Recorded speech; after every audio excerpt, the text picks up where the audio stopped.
Have you ever noticed some people are terrifyingly comfortable with silence? They drive, no music, no radio, just the sound of the road. They sit at home, no TV, no background noise, just quiet. They walk, no podcasts, no playlists, nothing in their ears, and you look at them like they're crazy. Because most people can't handle 5 minutes without something filling the void. But these people, they crave it, and they're not meditating. They're not on some spiritual journey. They're not trying to be deep or make a statement about mindfulness. They just genuinely prefer silence over noise. While everyone else is running from their thoughts, they're sitting with them. While the world drowns itself in distraction, they've made peace with emptiness.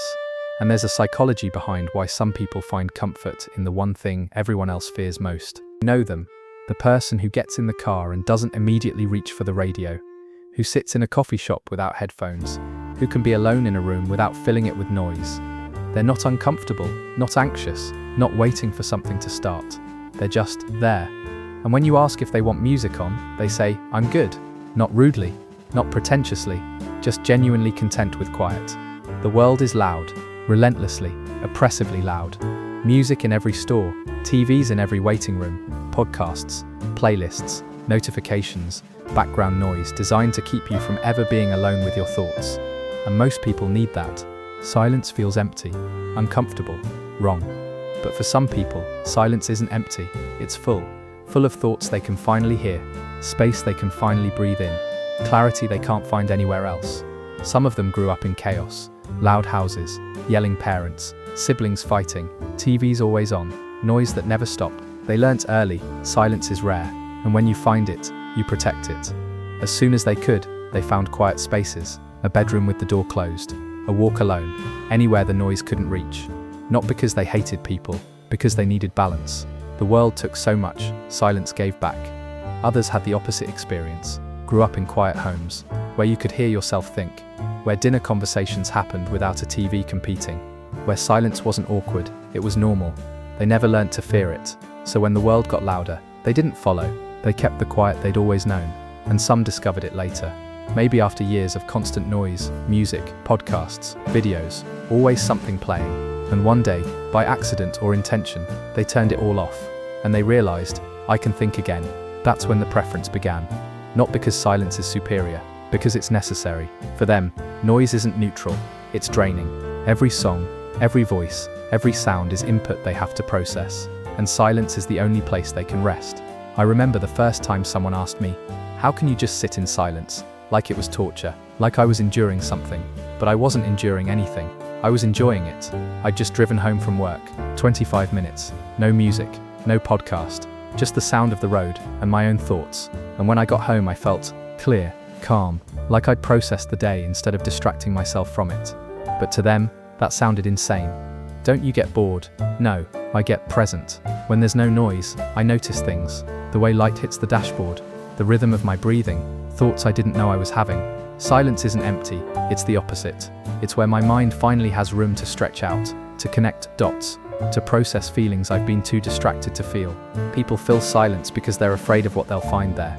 Uncomfortable thoughts, unresolved feelings, the realization that they've been avoiding themselves. But I don't fear what's there, I need what's there.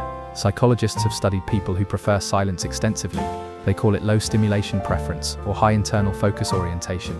Not introversion, though there's overlap. This is specifically about auditory input. Here's what they found: sensory processing sensitivity. People who prefer silence often process stimuli more deeply. Music isn't just background for them, it's foreground. It demands attention. And when you're already processing your environment intensely, adding more input is overwhelming. Active internal dialogue. Their minds are rarely quiet. They're thinking, analyzing, creating, connecting. External noise interrupts that. Silence protects it. Lower dopamine seeking. Most people need external stimulation to feel engaged. Silence preferers generate engagement internally. They don't need the dopamine hit from constant input. And here's what surprised researchers. People who regularly experience silence show increased creativity, better problem solving, and lower anxiety. Because silence isn't absence, it's presence. Presence with yourself, with your thoughts, with reality as it is, not as it's soundtracked. They also found that preference for silence increases with age. As people get older, they crave quiet more. Not because they're tired, but because they've learnt its value. Once you experience true silence, noise feels like an interruption. But there's a price for preferring silence. People think you're boring. You don't listen to music. What do you even do all day? Like your inner life doesn't count as activity. They think something's wrong. Are you depressed? You've been quiet. No, I'm just being. You're left out of conversations about new albums, viral songs, popular podcasts. Music is social currency. If you're not consuming it, you're not participating. And there's the awkwardness. The friend who immediately turns on music when you enter their car. The co-worker who fills every silence with Spotify. They can't tolerate what you prefer. People also think you're judging them. Oh, sorry, I'll turn it down. You didn't ask them to, you're fine. But they interpret your preference as criticism of theirs. And there's pressure to perform normalcy, to pretend you want the music on, to act like silence is uncomfortable for you too. Because admitting you prefer it makes you weird.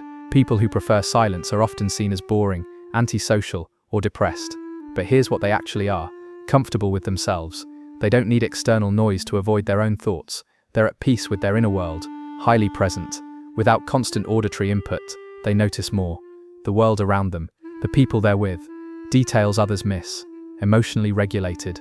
Silence gives space for emotional processing. They feel their feelings instead of drowning them out.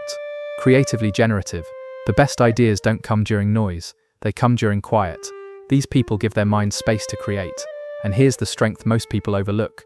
They can handle discomfort. Silence is uncomfortable for most people, because it forces them to face themselves. People who prefer silence have already done that work. They're not avoiding anything, they're present with everything. They also make better listeners, because they're used to quiet. They don't feel the need to fill every pause in conversation.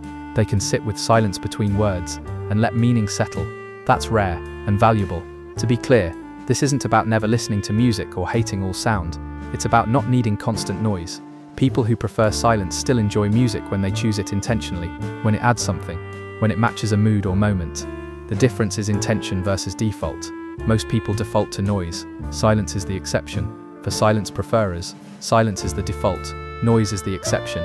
And that doesn't make them superior, just different. They're not anti-music.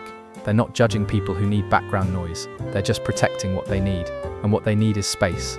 Space to think, to process, to simply exist without input.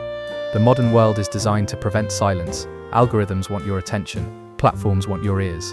Advertisers want your mind. Silence is rebellion against that. Not political rebellion, personal rebellion. Reclaiming the right to be alone with yourself. And in a world that profits from distraction, that's radical. Rumdes, the psychology of people who prefer silence, isn't about hating noise. It's about needing quiet the way others need sound. They're not empty, they're not depressed, they're not missing out. They're full with their own thoughts, their own presence, their own peace. If you're one of them, you already know this. You've been asked 1,000 times to explain it, been told something must be wrong, been made to feel like your preference is a problem. But it's not a problem, it's a gift. The gift of being comfortable in your own mind, of not needing distraction from yourself, of finding richness in the space everyone else fears. The world will keep getting louder, notifications will multiply, noise will become more unavoidable, but you'll still have silence, not because you're escaping the world, but because you know how to find yourself in it, and that's rarer than you think. Do you prefer silence? What's something you do in silence that most people can't imagine doing quietly? Drop it in the comments, let's celebrate the quiet ones. If this made you feel understood, hit subscribe. We're not adding to the noise. And if you've ever been called boring for preferring silence, leave a like. You're not boring, you're at peace.